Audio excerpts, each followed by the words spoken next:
you never know. Anyway, we'll give people another minute here to join in. I'll get the recording started. Everything's looking good.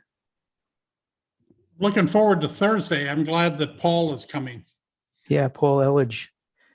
It should be a good one. So, hello. My name is John Cornicello, and I welcome you to my series of live interactive photo conversations. You can check the schedule at cornicello.com/conversations for dates and times of upcoming shows and links to recordings of past shows.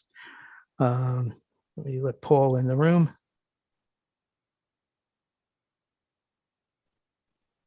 A programming note, there'll be no conversations on May 27th, May 31st, and June 3rd, as I'll be traveling with family obligations. We'll resume on June 7th with Blair Hissamu in Japan. But today, my guest is Rachael Short. Rachel's passion has been photography since age 12. She had a thriving wedding and portrait business and a gallery in Carmel, but life changed abruptly for Rachael in 2010 when her neck broke in a car accident, leaving her a quadriplegic. Now she captures photographs of nature, people, and places with her iPhone and makes platinum prints. So please welcome Rachael Short. Thanks, John. I'm just going to do the mute all, and now you can unmute yourself. There you go. Well, welcome to the show. Really, it's exciting to meet you here. Just want you to tell us a little bit about yourself. Well, it's nice to meet you too. Thank you for having me. Sure. So yeah, like you said, my passion for photography started when I was about the age of 12. My dad gave me his AT1 Canon camera, and I started shooting 35mm film. I definitely shot a lot of rolls of film that weren't actually loaded right. So I think we all have those stories. Yeah, I made that mistake many times. And then in high school, I started shooting black and white photography and developing my own film and printing in the darkroom.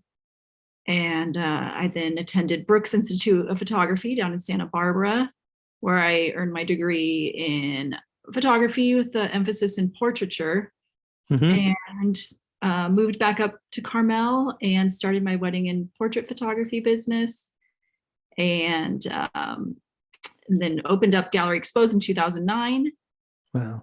With a fellow photographer, Evan LaValle, and a year later was in a car accident, and that changed my life forever, and I had to reinvent myself as a photographer, and it's been an interesting journey ever since. Yeah, I understand you were at Brooks about the same time as Brigitte's daughter was. Yeah. Great. So I'm going to show a couple of photos here. So let me get that going and we can talk about those, and then people can start asking questions and the like. So let me go to my share screen. Bridge.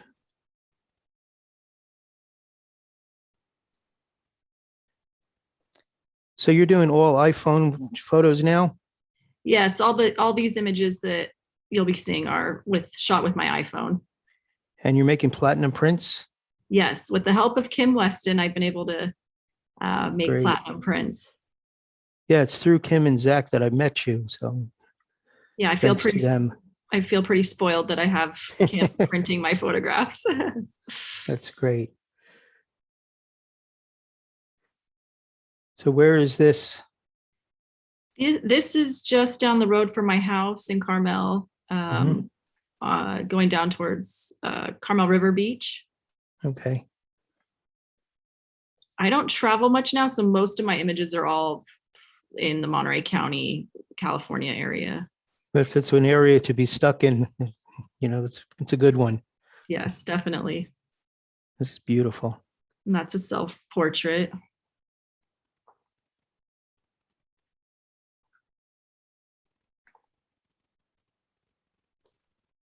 I like the hand in the corner there. Yeah, I have a thing for hands.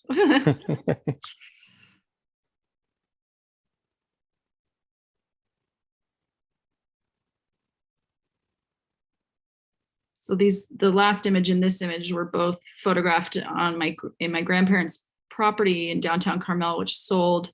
And this cabin is no longer standing anymore. They knocked this one down last year. So I'm glad I have these photographs to remember the place by.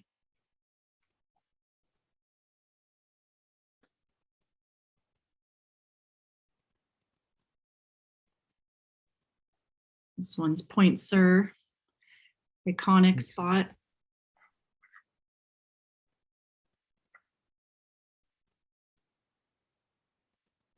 And I see you've worked some people into your photos.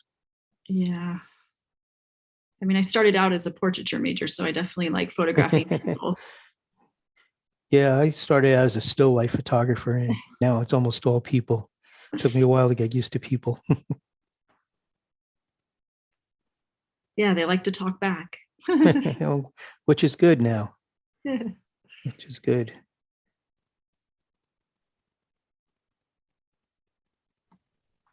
I love that one, Rachel. The nude. That- Mhm. Thank you. Thanks. Oh, there's the hand. Excellent. Yep. So what do we have here? Jellyfish? Jellyfish. Yeah. Nice. Monterey? Yep. The aquarium. Yep. Spent a lot of time there.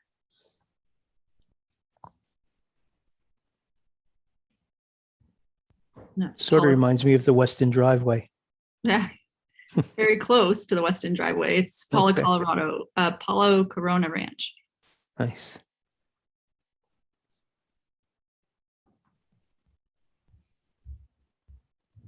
Really like the toning in all of these. Yeah. Ooh, I like that one too. This one's down at the Carmel Monastery. Mhm.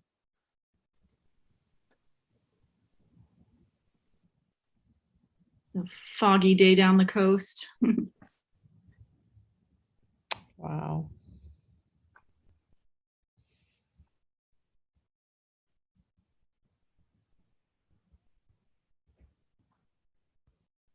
There are the hands.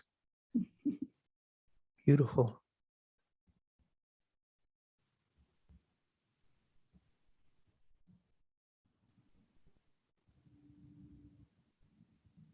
Is that the cottage again of your grandparents or from the outside?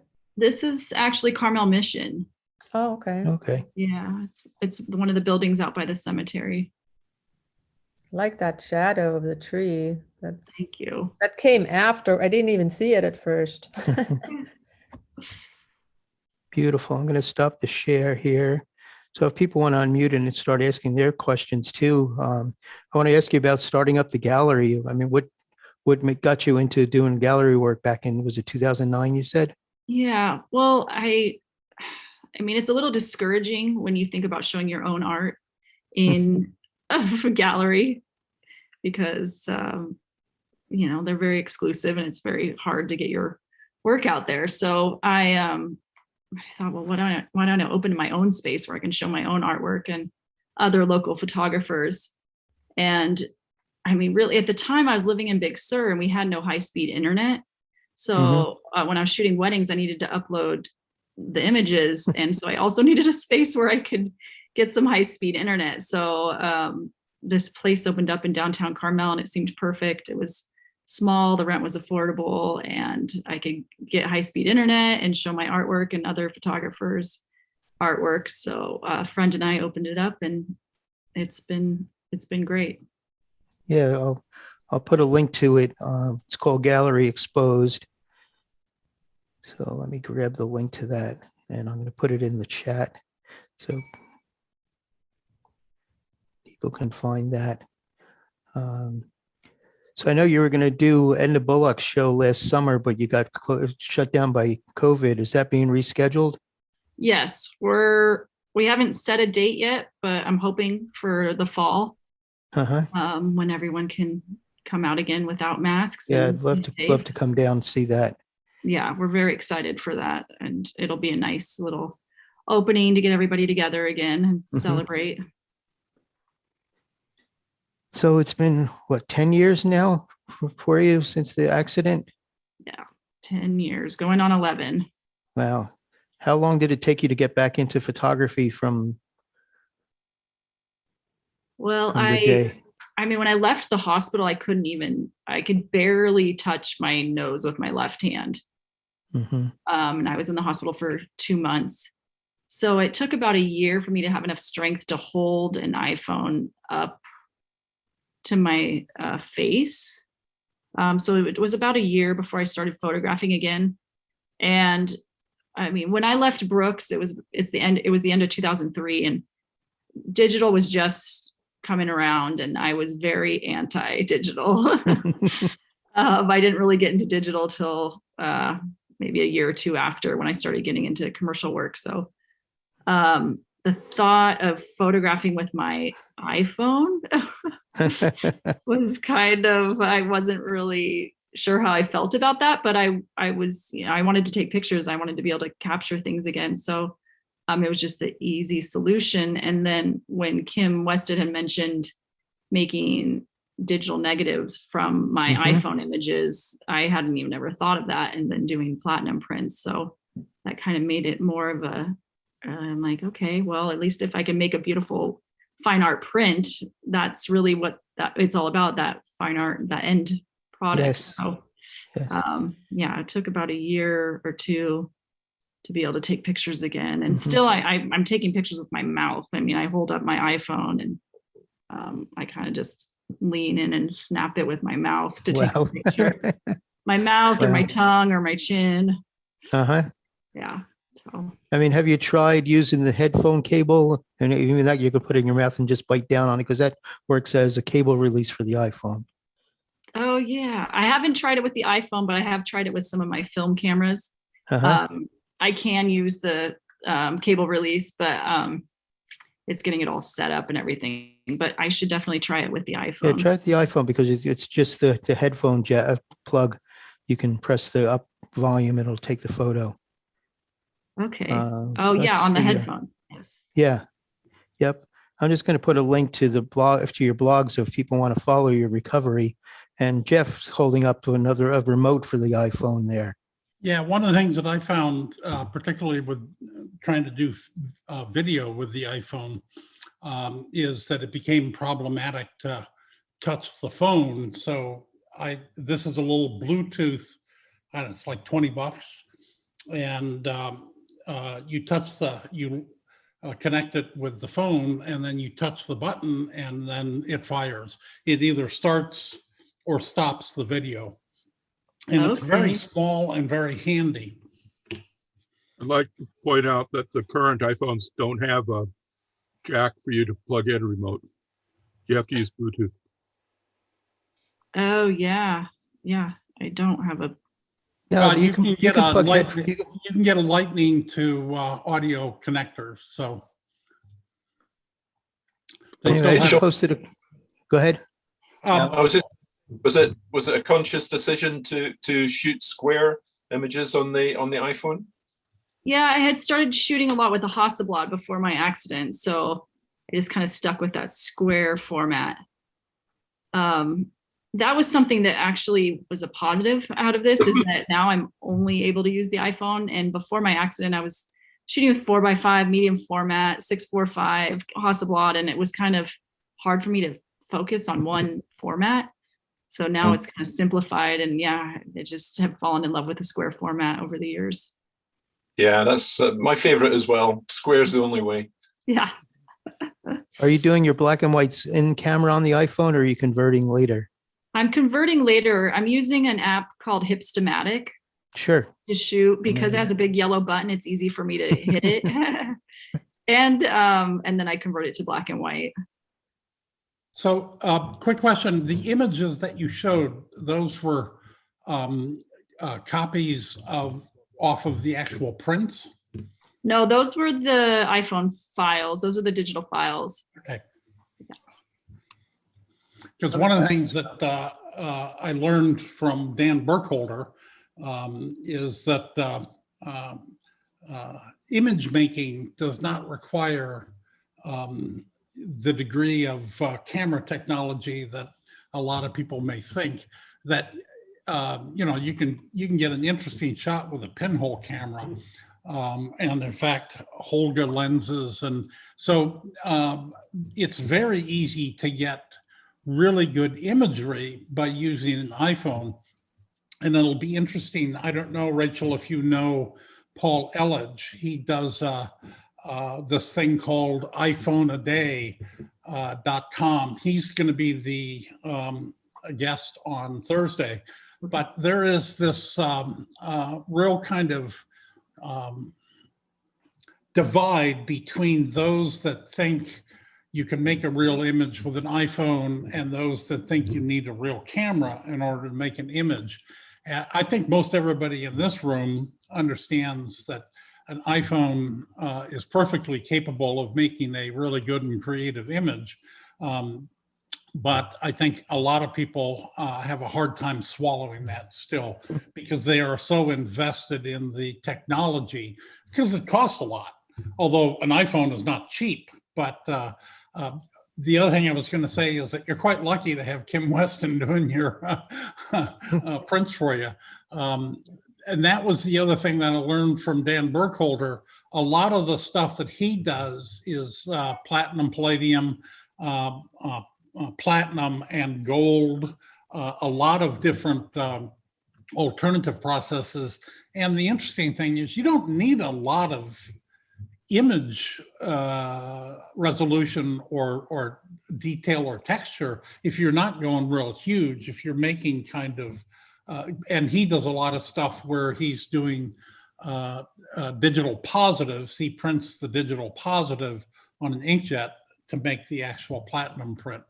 So I really like your work, and God bless you for continuing in light of the roadblocks that have put in front of you.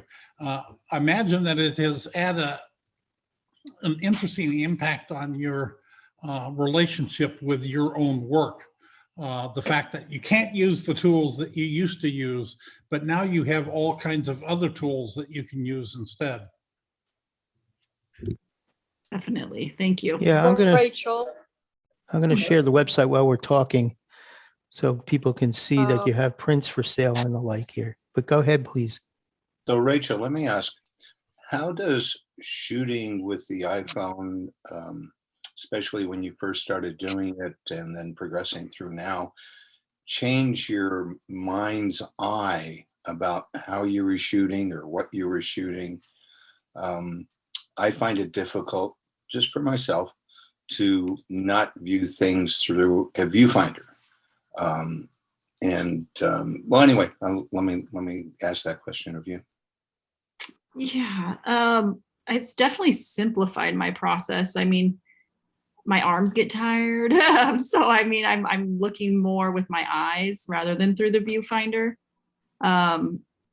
And really looking at the light and the subject, and it's just, yeah, it's slowed things down a lot. It's not click, click, click anymore. I mean, it never was with the 4x5, but with digital cameras, and yeah, it's just slowed it down more. Do you kind of pre-vision now what it's going to look like on the screen of your iPhone? I mean, I pre-vision what it looks like, what it's going to look like through a viewfinder. How is that different for you? I had to get used to the app and the changing it to black and white. But now I kind of know how it will turn out when I see it in real life, how the print will turn out. I can envision that. But yeah, Rachel, do you use any other camera apps to shoot, or are you just comfortable with the Hipstamatic app? Pretty much just the Hipstamatic app, because I know what to expect. It's a pretty amazing little app. Yeah. Your images are lovely. Oh, thank you. The tonality is wonderful.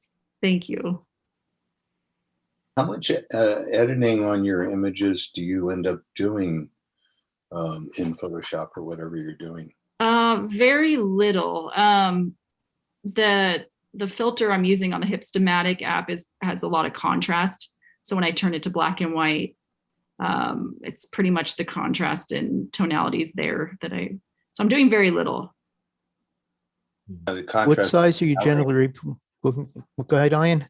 I was just going to say the contrast and tonality is very striking. Yeah. It's tremendous work. I love it. Thank you. Well, in high school, I started out with shooting a lot of black and white infrared photography. I got really into that, and really high contrast clouds and landscapes. So, I mean, I feel lucky that I've kind of been able to continue that with this iPhone photography. So Rachel, your do you- prints, what size are you making them usually? I'm making them 6 inches by 6 inches. And then on 8x10 paper? Yeah. Nice. Go ahead, Brigitte. Rachel, do you know if Kim is using any further adjustments to make the negatives, because platinum prints need a specific curve or settings, or is it just going to be straight? From what it's straight from what he just says, make it, make your file how you want it. Okay. I'm just gonna print it I mean, out. he may apply his platinum curve to that file. Yeah, I know think he's printed some of my stuff, and I believe he has a little setting in his computer for the digital negatives for platinum. Okay. that's an odd thing for me to hear Kim Weston have a setting in his computer. Someone else did it. Yeah. I know I had Well, If it was Martin. Gina, that I think I'd believe that, but no. Rachel, Yes. your work is beautiful. I have not ever seen any of your work prior to your accident and moving from DSLRs to the iPhone. People say that creativity thrives under limits and restrictions and constraints, and you've clearly been faced with that. I'm wondering if you found that to be true in your experience, that having the limits of the sizes and where you can go and the pace at which you can work and all the various limitations, if you found that that's opened up creativity for you. Yeah, I think so, because I would get lost in the different cameras and different films, and now I'm much more focused because I only have one option, really. I mean, I have more options, but Yeah. the iPhone and using that as my tool, it has definitely helped me focus, Yeah. because I would get a So- little scattered before. I can imagine. You produce a calendar. Do you do that every year? Yeah, I've been doing it since 2014, so this will be And 8th year. So that's a fundraiser, and there's other fundraising options for people. And the Rachel's Recovery blog that I posted, and at the shop link above. So everyone check in the chat for those. Thank you. I mean, where do you see what was this last year been like with COVID? I mean, you have to be socially isolated and things like that. I know you need help. So how did that work out for you? Oh, it was stressful, like it has been for everyone. It's nice to see the light at the end of the tunnel now, but just having people in and out of my house 24/7 and dealing with all that. So I haven't been the most creative in the past year, but I had just put out a new series of work right before COVID, and after I do that, I'm kind of feeling empty creatively anyways, until I come up with the next idea for the next project. So do you have a project in mind now? Very beginning stages. Sure. Okay. So Rachel, in your gallery, how long have you had it? And do you change what's in your gallery according to perhaps you shoot a new series and you put that up, or is it a collection of different pieces of your work, of whether it be the nudes or the landscapes? And if being downtown in Carmel, what do you get walk-in traffic, and what do people like? Well, the gallery, I'm going on 12 years of having the gallery, and I usually do about 3 shows a year. Not always my work, because I don't always have new work, but other local photographers. We've shown Kim and Zach's and Biggie's and We're going to be showing Edna Bullocks and Yeah, Edna's daughter's in the room watching us right now. oh, hi Barbara. Barbara. And I don't have somebody sitting in there with the gallery open. You can see everything from the window. So we do get a lot of walk-in traffic when we are open. But we do by appointment right now just because of COVID. And yeah, it's a great little location. It's fun when we have openings. There's a courtyard and Where in Carmel is it? it's on San Carlos in between Ocean and 7th. And it's very Okay. small. It's 133 square feet. Yeah, I've missed it. Next time I'm down there, I'll definitely look for it. Yeah. And let me know so I can meet you down there. Oh, sure, of course. And what do people like? There seems to be something specific that people like? I mean, people always come in and say, do you have local landscape shots? You know, but then, I mean, people come in and love the nudes, or, I mean, it just depends. Yeah, it depends. So are you able to get out to Point Lobos for the local landscapes?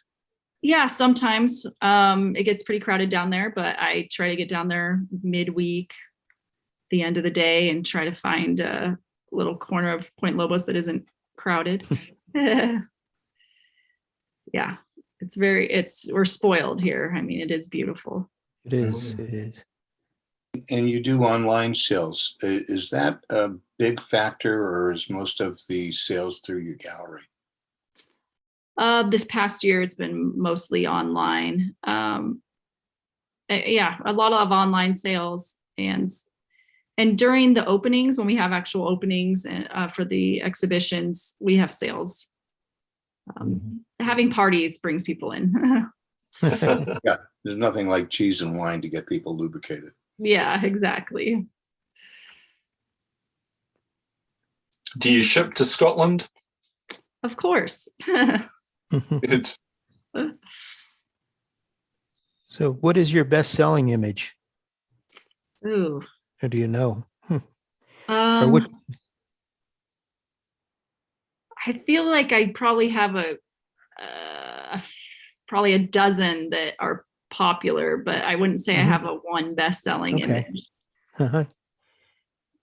You let people into the room still coming in. So where does your thought process start? Do you wake up in the morning and say, gee, I'd like to do a series of nudes, or, you know, and find some people to shoot? Or do you wake up in the morning and say, I want to go to Point Lobos or wherever?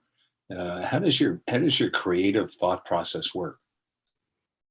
Well, right now it's just like getting out and photographing. And that's been hard the past year. But just that first like initial step of getting out and setting the time aside to take photographs. I think that's the hardest part, is setting the time aside. Because if I don't set the time aside, I don't photograph. And then the series just kind of develops that way. I mean, sometimes I'll have an idea of what I'm wanting to photograph, and other times I just see what lands in my lap. Mm-hmm. Are the logistics of getting out and about quite complicated? Yeah, I won't get in the car with just anybody. Yeah, you were a passenger when you had your accident. Is that correct? Yes, I was. And I was never a good passenger, even before my accident. So it hasn't really changed. Yeah. What is a typical day like for you? Very scheduled. I have a caregiver that comes in the morning and gets me up and gets me going. So most days I can't get out. I mean, pretty much every day I can't get out of the house before 11.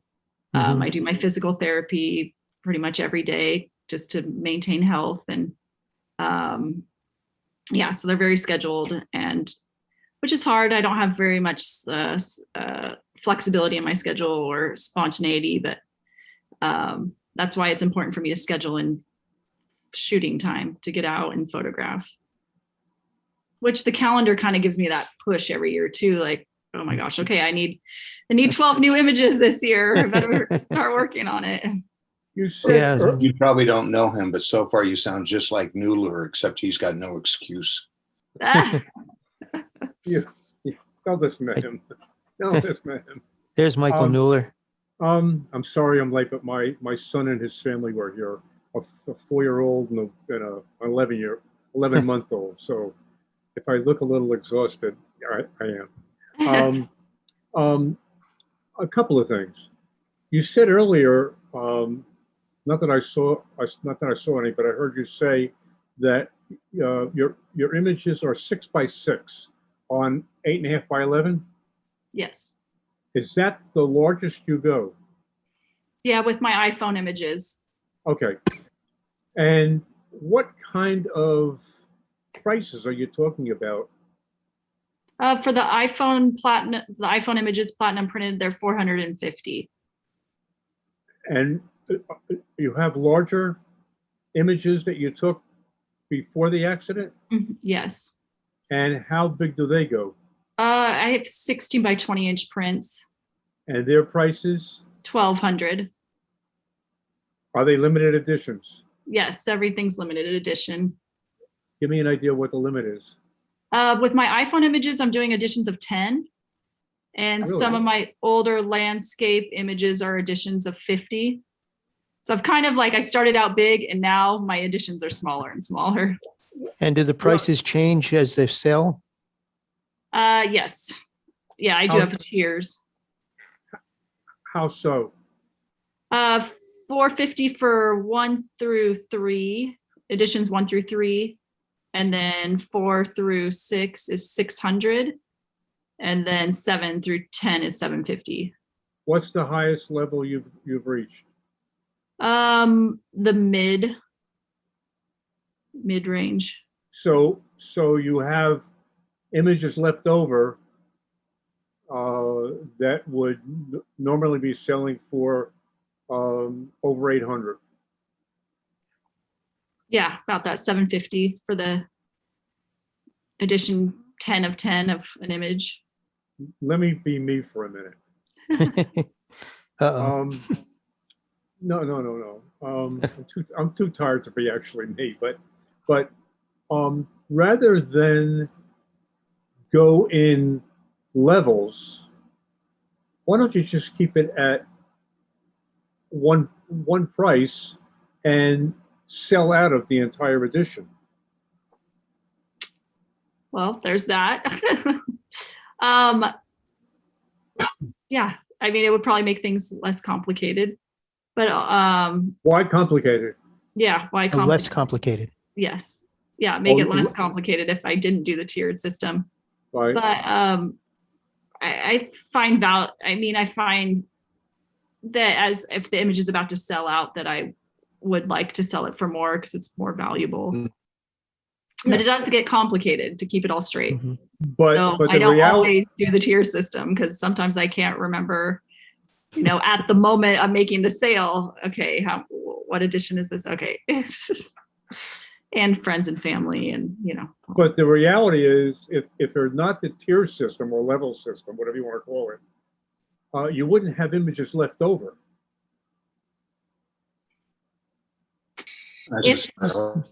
Yeah, what? Maybe. It's possible. I mean, you still have to sell them all. Yeah, it's all a matter of time. I think there's validity to curating the scarcity. It may not be the case when you start out, but I imagine Rachel at this point is probably starting to see some following of collectors, or she will be. So I think in that regard, raising the price as editions are starting to sell out is perfectly a reasonable idea. But as opposed to you who can't sell a poster for $5. Well, I can if I'm naked on it. but I can't buy anymore, Michael. Okay, enough promised. Between you two. But you promised. But the issue is you won't have anything left over to worry about. Why can't I sell those other 4 or 5 at $800 or $1,000? I'm not even sure if I lowered the price if they would sell. So I'm not, But if they start out at 400 why don't you just come up with a clear medium and just sell them all for $550 and sell out the entire edition. That would be lovely. Michael, what makes you an expert here on this? Number one, I'm a consumer. That's number one. Number two, I happen to have played with and directed 65 of the biggest mother jumpers on the planet for 10 years. Sarah Moon, you know her? Mm-hmm. Yep. Now, Barbara Bordnick, Greg Gorman, Kirkland. So, an expert is a stupid word. No one's an expert, especially in this medium. And no one's a professional because there's no such thing as a professional photographer. You don't need a license. You just need a camera and a lot of balls to hang it up on a wall. Okay. So, Well, a few people have come in. That's my answer, Bridget. Yeah, a few people came in late, so I'm going to show some images again while we're talking. So if people have missed them before can see those. One other thing, if you go to a grocery store and the guy has tomatoes that they're selling for $1 a tomato, at the end of that run, if they're not selling, he drops the price. What makes us any different than the grocer? tomatoes. It's the philosophical question of the year. Tomatoes will rot. So we'll pictures. Yeah, exactly. Prints we're will last. photographs. Prints will last a lot longer than a fucking tomato, Mueller. That depends. Somebody bought a banana on a wall for a couple of $100,000. Remember that? Yeah. Thank you. I have a question, Yes. Rachel. Yes. I hate to ask you this, but are you using the latest iPhone? I'm using the iPhone X right now, which I just dropped and cracked the screen. My first screen I've cracked on an iPhone.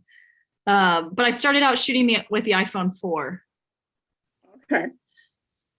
I was going to ask you, does those later models have the ability for RAW files? Because I still have a 6 and I don't think I have the RAW file ability.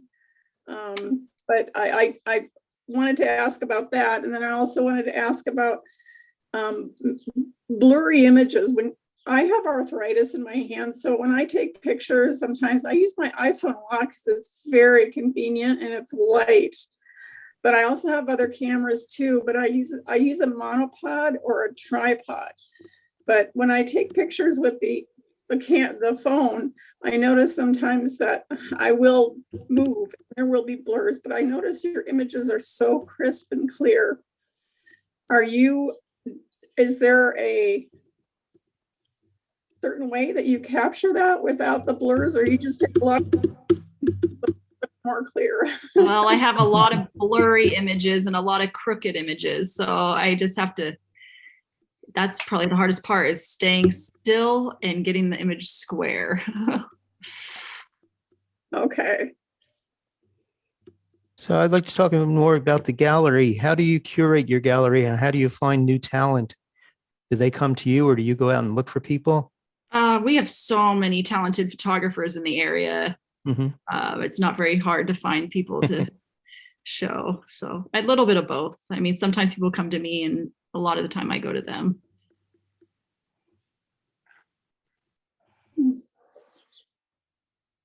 Nice. Teresa, did you have a question? No, I think, no, I don't. Thank you, Rachel. Thank you. What are subjects that you would like to photograph or think you would like to photograph or in your mind's eye that you haven't gotten to yet? I mean, I'm always trying to find new things in nature. Mainly that's what I'm doing with my photography now, is I get outside, which is good for the soul, and get out in nature and see what pops out at me. And a lot of the time it's the lighting and the texture. And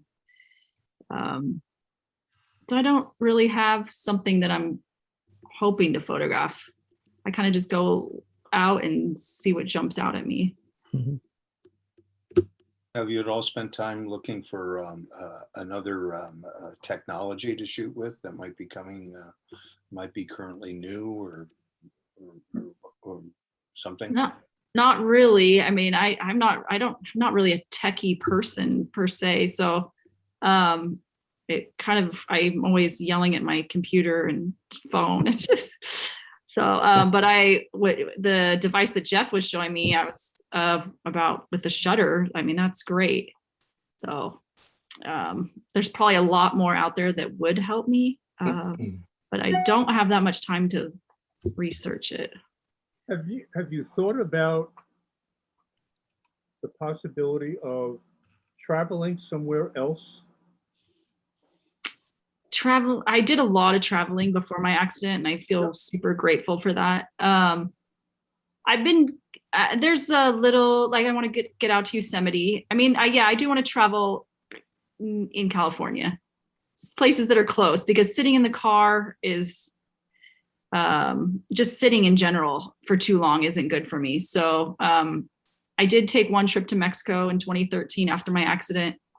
Going through the airports was kind of a nightmare. So I don't really care about getting on an airplane again. Unless someone wants to let me borrow their private jet, then I'm all for that. How about on a train? Yeah, I thought about a train. Before when COVID, I thought about a cruise ship, but now I'm not feeling like I want to get on a cruise ship. So when I say to travel, I mean, I know what you're going through. Let me put it to you that way. But to get on some sort of mode of transportation to the next state, or 2 states away, or halfway across the country over a period of time to like get acclimated, sort of gets the creative juices flowing, and a lot of stuff that's still sitting in the back of your cerebellum gets diluted, which is a good thing. Yeah, I thought, yeah, I'm definitely open to it. I have to find the right caregivers to travel with me, so that's another obstacle. But and the finances of getting on the road. But I'm definitely, I guess, I'm thinking more about traveling a couple hours from where I live. Taking little overnight trips or 2 nights somewhere. So I have a little list. I've never been to Hearst Castle. We've never been to Alcatraz Island. Never been to I've been through Yosemite, but I haven't spent a lot of time there. So I have a lot of little trips that I'm hoping to do soon. Yeah, Paul was mentioning. On your recent work, I don't think you're running out of images to make. I really like your images. I sent you an email. I was unclear about the $100 a print. There are 2 that I like, but I wasn't sure. Your shop doesn't actually have a way of buying that, does it? Oh, my $100 print sales? Yeah. From last year. If you let me know what image, I can let you know if I still have some of that image, because I did sell out of some of those, but that was kind of my way to generate income last year during COVID to help pay the rent in the gallery. And I was doing $100. Well, the 2 in particular was Angel Trumpet and White Couch. And I'd have to look at my spreadsheet. That's all right. Don't worry about it. You emailed, right? I sent her an email. Yeah. Okay, great. Rachel, is this your sole source of income? Is your photography and the gallery? For my photography business, my health expenses are crazy expensive for my 24-hour care. So I do an annual fundraiser every year to cover my care. And then the gallery, my photography kind of supports the gallery. So I'm able to keep that going. So the fundraiser, is that like the marathon? Yeah, usually it's during the Big Sur Marathon. I have friends that run the relay. Last year we went virtual, and this year we're going virtual again in June. Mhm. We're doing a 100-mile challenge in the month of June. So I have runners signed up, and they're going to run 100 miles in June or hike 100 miles in June to help raise money for my care and physical therapy. And information about that is all on your Rachel's Recovery blog, correct? Yes. And Mhm. relayforrachel.com. Okay, that one I don't have here. Rachel, whatever happened with your feature with Apple?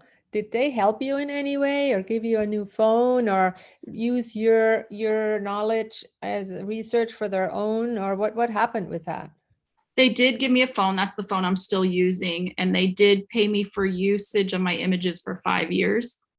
So my images will still pop up places. Like I was on the accessibility, apple.com/accessibility page.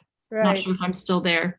But randomly people will be like, I just saw you on the Apple site or on the App Store. Or Mhm. they were wanting me to do beta testing for their accessibility, and I started doing that, but then my phone stopped working.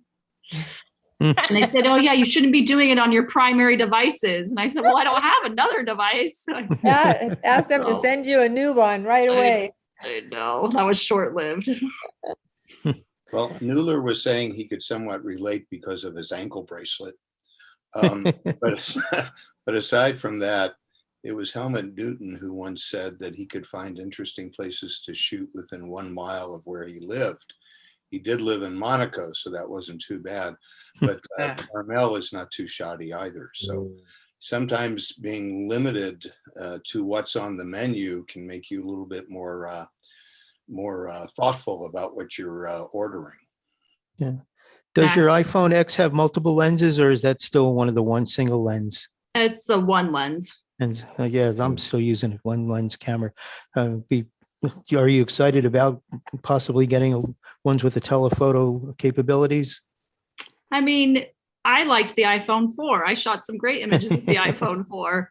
So it doesn't really matter to me. Yeah, just curious. Actually, the wide angle lens, my daughter has a more recent phone, the current phone, and I'm envious of her wide angle lens.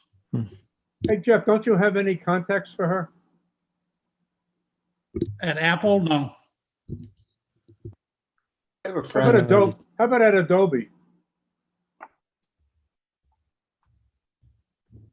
Because ultimately she's making prints. Yeah, do you work in Lightroom or Photoshop, or after you've come out of Hipstamatic? Photoshop a little bit. Mhm. But I'm doing everything pretty much on my iPhone and my iPad now. Very little on my laptop. Are you staying within Hipstamatic, or do you use other things to process? I do Hipstamatic, and then I also use the app Snapseed.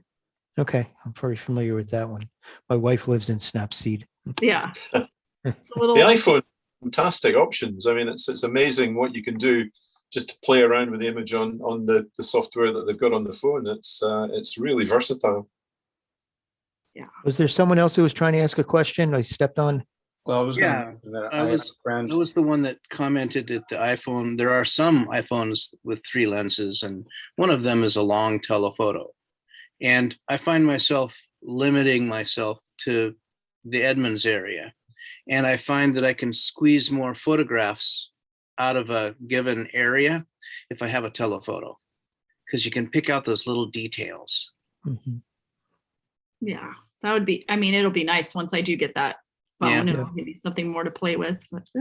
And Ian, you were saying something? No, I have a friend who was actually a very well-known photographer in the bodybuilding and fitness business, going back to shooting medium format or even 5x7, and went on to being the owner of a magazine, and a very well-known man who, when he retired, set about to travel and relied totally on his iPhone. And he would come back and show me what he had done. And the photography was brilliant. It was incredible. And he would carry this little pocket thing of like add-on lenses that would clip on. that he showed me, and the work with it was astonishing. So I just thought I would mention that. But then again, staying with one thing can be good. It was once said about shooting in a different way: beware of the person with one gun, they might know how to use it. So the same thing could be said with cameras. It's true. I have to remember that one. So we're coming up on the hour here. Rachel, do you have anything else you want to talk about to tell people, or any message for the world? Well, thank you all for joining us today. It's been fun. I'm just glad that everything's starting to open up again, and that we're going to be able to get together in the flesh. Yeah. Zoom's been great, but I miss seeing people. Rachel, I was a caregiver for my dad for about 30 years, who was a paraplegic, and to do what you're doing as a quadriplegic is just awe-inspiring. As an aside, I do have an iPhone 12, and I would encourage you to try to, I'm not sure how we can try to figure out some way to have you explore the use of one, but I think you would enjoy it. Okay. Thank you. Yeah. I mean, have you considered any type of, clip that can attach it to your chair to make it easier to hold? Yeah, except I'd like to be able to move around. Sure. Yeah. Sure. And I have. How about one of those? I was thinking one of those gimbal things that you could move around, and I'm not sure. I think there might be some opportunities out there, but they're not coming to me right now. Yeah, something that's kind of something that can move, like a pliable kind of tripod. The trick would be to plug it into your iPad so you could actually see what you're see it. Something like those Gorilla Pods that are flexible, like you can put it on the top of and attach to. Right. Oh, Martin got bumped out. Let me let him back in. Go ahead. Someone was saying something. I was just going to say, it's wonderful to discover your work. I think your work is tremendous. I love it. Oh, thank It you. is really awe-inspiring. Really pleased to meet you. Thank you. You too. Anyone else have anything they want to add? Good job, Rachel. Oh, thank you. Yeah, I was really looking forward to this. Me too. A little nervous, but happy. Oh, to no, be you here. did great. Hey, I'm well, more we're nervous. on midnight in Scotland. It's now 1 a.m, and I'm still happy. Rachel, how do you hold the iPhone? What do you do with it? I put it in between my hands. Let me see if I can. I just hold it. So Michael wasn't here at the very beginning, and then he missed when you were saying how you used. I missed the first 15 minutes of it. Yeah. So. Can you see me holding it? Yes, I can. Yeah. So that's how I hold it. But there's a company, I forget their name right now. They make these things for the car that you put on the floor of the car. But they also make something where you put it in a coffee holder in the car, and it's for your iPhone. Does anybody know what I'm talking about? Yeah. Somewhat. It's West Tech, but I don't think that would be. Oh, that's WeatherTech. WeatherTech. But that thing that holds the iPhone is on some sort of a pyramid-shaped, I'll call it a handle, where instead of you having to hold the iPhone with both hands, you could maybe hold it with one. Yeah. I And mean, it's the type of thing where you can move it, vertical or But then she has to horizontal. trigger it also, which you're saying you do with your nose. A thumb. Tongue. A thumb. well, if I had my other hand free, I Yeah. can tap it with the other hand. And maybe Apple or somebody can rig up some sort of a remote jack for her to plug in a shutter release cable. Well, Well, what they have that already. We talked about that at the yeah, what beginning. they That should do is just the have a headphone voice, jack does that. what they should do is just have a voice command for you Yeah. to be That'd be able to great. do it. That would be the simplest thing. And I can't believe they haven't thought of that yet. Yeah, I just- talked to them about that. Like, hey Siri, take a picture. Sure. Yeah. I mean, come on, they could do everything else. Yeah. I also have an iPhone 10, and I use a quad lock case, and you could get accessories that you could just lock it in, really simple. And it comes with, you could get the accessory to put it on a tripod or whatever. So that's what I use. Mhm. What you really need is, hey Siri, take a really good photo. She already does that. She doesn't need Siri to do it. Right. Oh, I have to Absolutely. tell you, when I fly, which is often, and I'm typically wearing flight gloves, which are Nomex. They're fireproof, and and you can't touch your iPhone won't work with them. So typically, it's not unusual for me to take out my iPhone, right, and try to operate it with my nose, and actually shoot the photos with my nose. Yeah. I think Rachel- Rachel said that she does that. Mm-hmm. Rachel, when was the last time you made an overture to Apple? Excuse me? When was the last time you made an overture to Apple to get some additional equipment or have Siri take the photograph, so forth? A couple years. Okay, thank you. Yeah, it's probably worth getting back to them. Mm-hmm. Absolutely. Especially since Yeah. I just broke my phone. So Yeah, especially. Rachel, Yeah, the one nude image that you have of the lady in the material with the hand, what is that material? it's Lycra. Oh, wow. It's beautiful. is that Thank like the bathing suit material, the lining material? I've Yeah, used it's a- something like that, and it comes in white and black usually, Yeah. and it's very stretchy. Rachel, where did you go to school? Brooks Institute of Photography. Aha. So basically, and I want to think out loud. Uh-oh. Basically, your images are in your mind. The mechanical part of actually physically making the picture. I avoid using the word taking the picture because of where you live. You want to make a picture or take a picture. That can be accomplished like Michelangelo.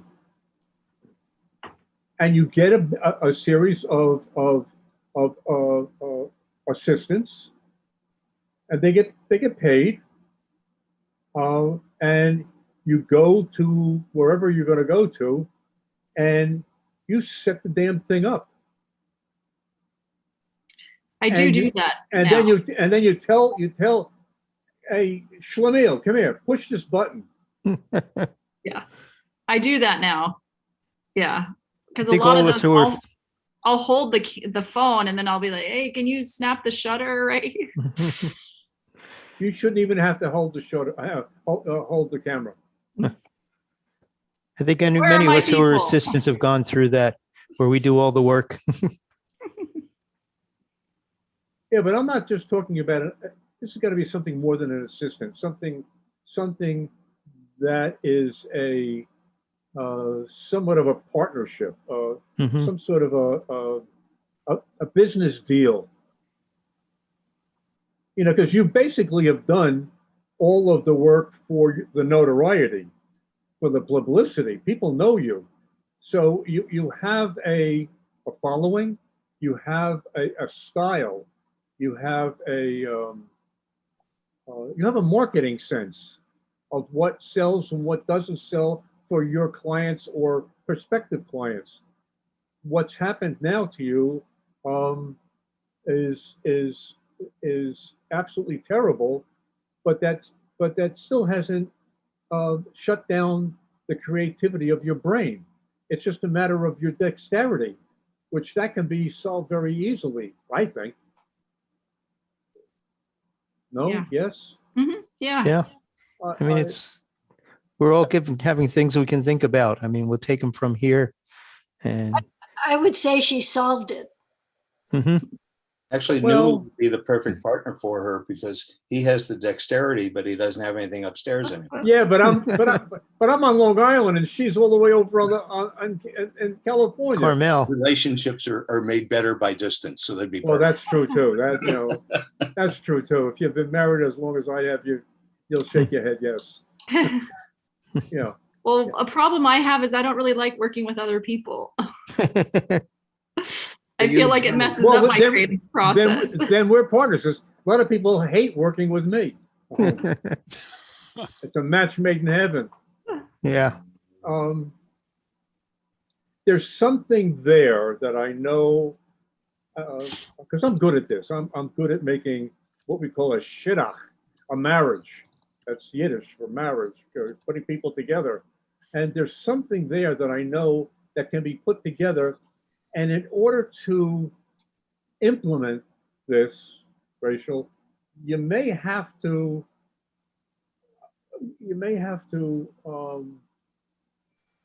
what's the word I'm looking for? You may have to lower your standards, so to speak, and accept other people for Mueller, what they are. You missed the first part. She has a pretty good group of people that work with her. The person that makes her platinum prints is Kim Weston. Yeah, I You've heard of understand him? that.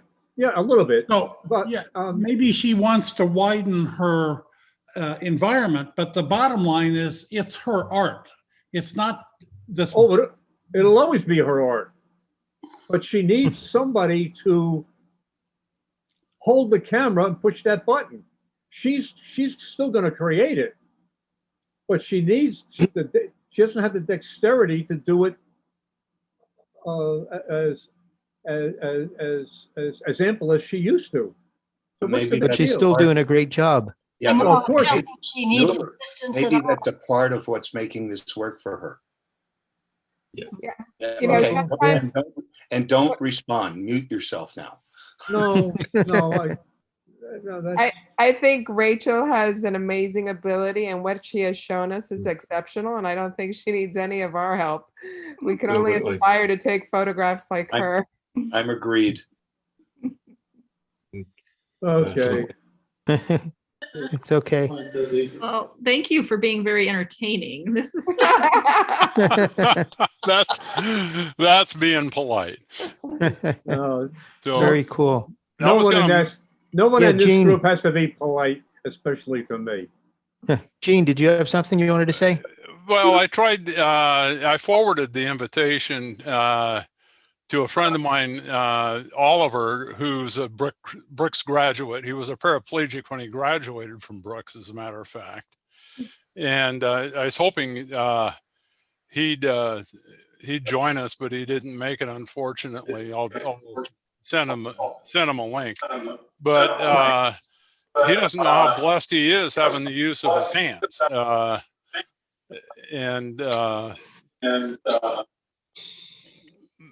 Anyway, I just thought I'd mention that. Oliver Yu is his name, YU. Great. Thanks, Gene.